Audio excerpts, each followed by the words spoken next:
In this video, I'm going to compare probably two of the most iconic platformer games, classic platformer games of the 80s. On the left is Super Mario Brothers, or Super Mario Bros, and on the right is Wonder Boy. Super Mario Brothers was released initially for the NES in 1985, developed by Nintendo, and Wonder Boy was released in 1986, developed by Escape and published by Sega. So again, we are talking about the console version, not the arcade version of the games. Actually, regarding Wonder Boy, it was very close to the arcade version of it. However, so don't be confused with Super Mario Brothers compared to just Mario Brothers, the arcade game. Although it was later released for NES and other consoles. So Super Mario Bros. Is a side-scrolling platformer like Wonder Boy, and Mario Bros. Again is just a single screen game. But again, remember, it doesn't have the Super name. I'm not talking about Super Mario Bros., but just Mario Brothers. So the left one is the one that I play on the Nintendo Online on the Switch, and the right side is the Sega Master System version, which I played on the Switch as well. Now, when I was a child, I played Wonder Boy on the Sega Master System. I even made a full video about it. You can check it out on my channel. Now, of course, it depends where you are located. For example, in Europe and especially in Brazil, Wonder Boy was very popular because the Sega Master System was a very popular console there. And it wasn't even a fair fight because the Nintendo Entertainment System, the NES, absolutely dominated the video gaming market, especially in North America. The net sales were around 62 million consoles sold worldwide, and the Master System sold around 10 to 13 million consoles sold worldwide. It's not even a comparison. Here you can see, this is from Wikipedia, you can see the sales, and if you go here down, you can see the 61.91 millions for the family computer Nintendo Entertainment System, and if you scroll down further, we're going to find the Sega Master System 1985, 10 million. And of course, those two are really tied to nostalgia to those who played it back then. Although Wonder Boy still receive different games and some remasters, Mario is just a completely different beast by now. But was Super Mario Bros. The better game compared to Wonder Boy? Now, there's no doubt that the scale developer of Wonder Boy took inspiration from Mario Brothers, there's no doubt about it. It's a platformer, there's jumping, item collection, but they also have their differences. Now, unlike the Great Giana Sister, which is one of my favorite platformers, which was taken down because it was too similar to Mario, so Wonder Boy feels similar but also different in many aspects. And it's quite sad, to be honest, because the Great Giana Sisters has like the best soundtrack, better than both of them. And because it actually was banned, you know, and those copies out there actually worth a lot. Anyway, I'm diverting.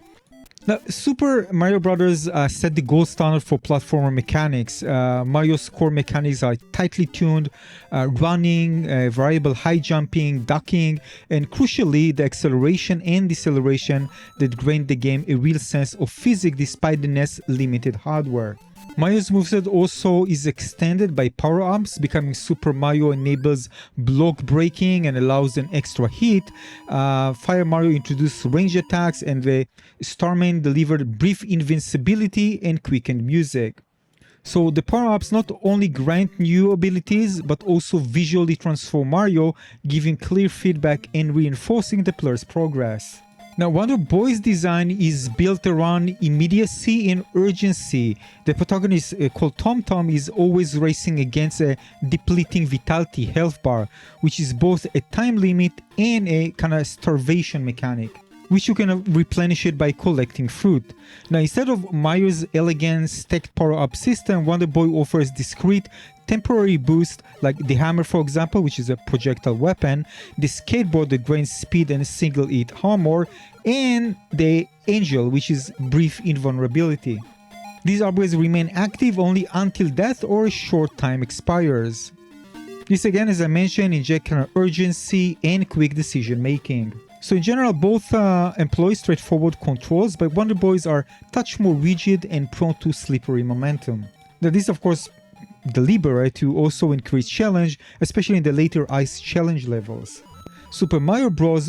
Jump and run physics, however, designed to be approachable yet deep, and are widely lauded by their easy to learn and hard to master appeal. Now, I personally prefer Wonder Boy mechanics. It just feel, I don't know, like smoother and just more accurate. I don't know, something about it just feel better to play, but that's just my personal preference. Now, the level design in Super Mario Bros. Is legendary for its gradual onboarding of player skills and for inventive variation across 32 stages. Now, the level geometry is also built for teach through play, so enemies, pits, and treasures are positioned so that the first time player can learn safely before being punished for mistakes. Wonder Boy's levels are kind of straightforward but themed, from cheerful forest to threatening cave and icy domains, offering different environmental challenges for variety. Now, the thing that I really like about Wonder Boy is the constant health drain that ensures that the player rarely kind of loiters. You can't really just stand still for a long time, so it kind of encourages you to always be on the move. First, when I start playing, I always kind of braking, going back, stop, going back. But eventually the game punished me for that in certain situations. Now, each level contains a hidden doll to collect, which is vital for accessing the true ending of the game, which also makes exploration more risky reward and encourages repeat plays for mastery and discovery. So where Super Mario Bros. Replayability comes from the freedom of discovering warps and nine-liner secrets, Wonder Boys come more from the challenge of perfecting runs to collect every dose and master collectibles. Both titles boast a steady rise in platforming complexity, but Mario's levels are lauded for their genius in pacing and teaching new mechanics naturally. Now, of course, you probably won't be surprised to hear that Mario's first stage is still taught in a game design classes today. Everything about the world, the first world and the first stage, is meant to gradually and naturally introduce the player to threats, mechanics, and secrets. So by contrast, Wonder Boy expects the player to pick up key skills fast and doesn't hold your hand. It's much closer to the arcade design philosophy learned by dying. But having said that, it's not like it's super hard to get into. There's just a few fails and eventually you're gonna move on and it's gonna flow better. Also, Super Smash Bros. Warp and secret system makes it endlessly replayable, so speedrunners still find new tricks, compared to Wonder Boy's challenge that is more about survival and pattern memorization, and its layout is less forgiving if you make a mistake. And trust me, I made tons of mistakes.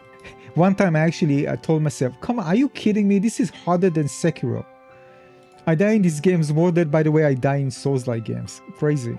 But one thing that's really stood out for me, I think, is how beautiful, more vibrant Wonder Boy looks. Even the music is just so cheerful. It's just a world that you just want to continue being and explore.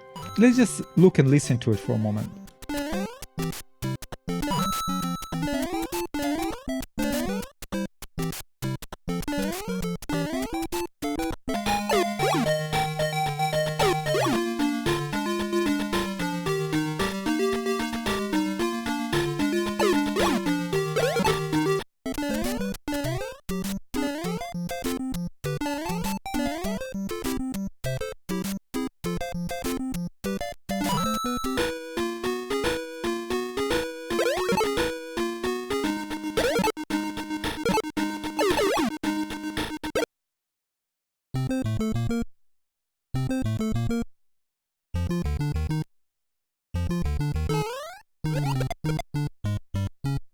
Also, by the way, in Super Smash Bros. There are also levels that many of them had dark screens.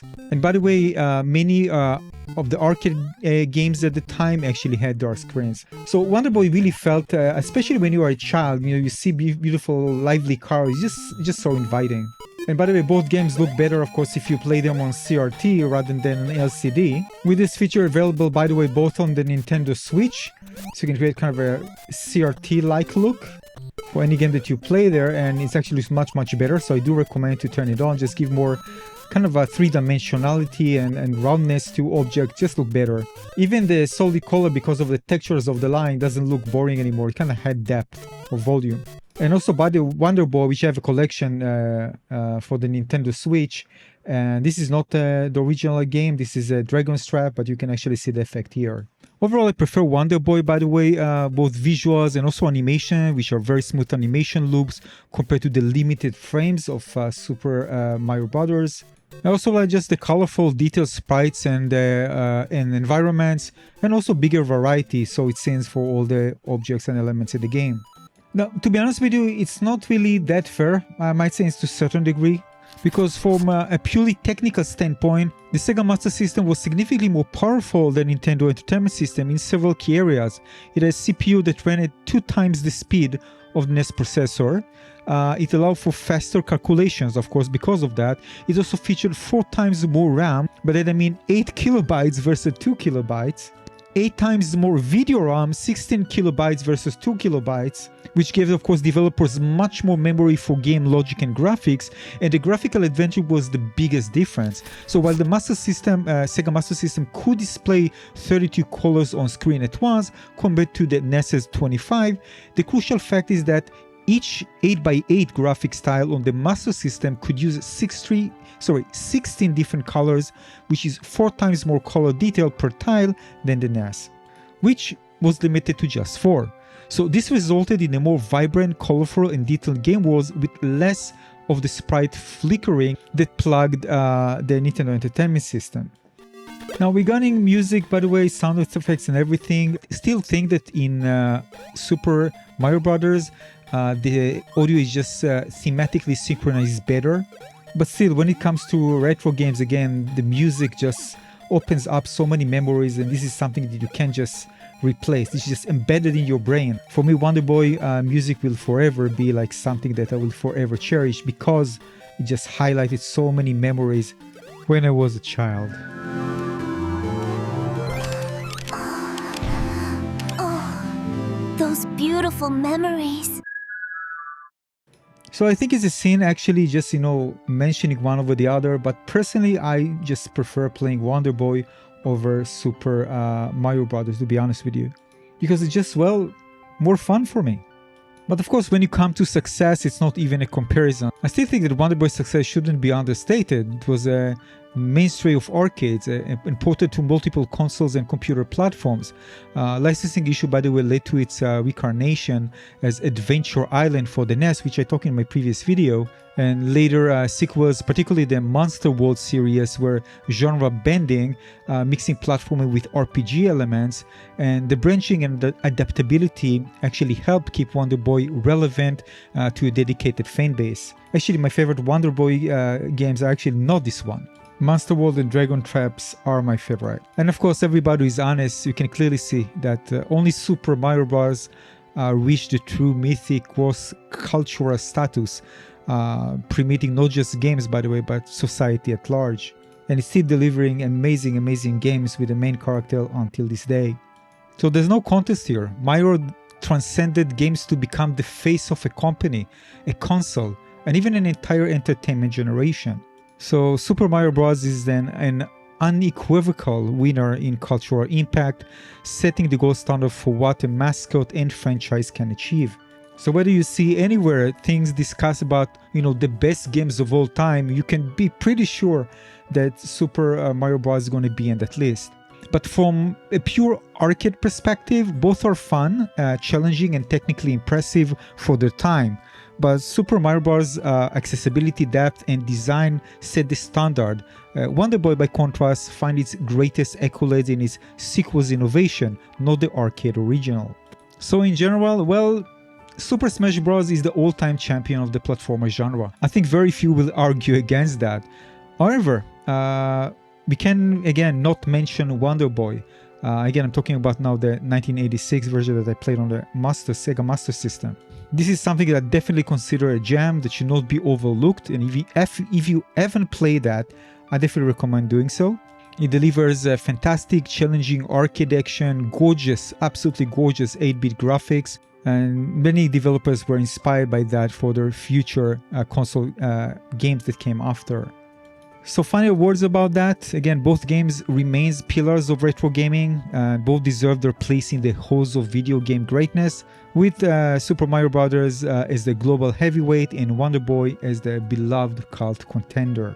And you can't ignore the fact, of course, that Wonder Boy and many other games were directly inspired by Super Mario Bros.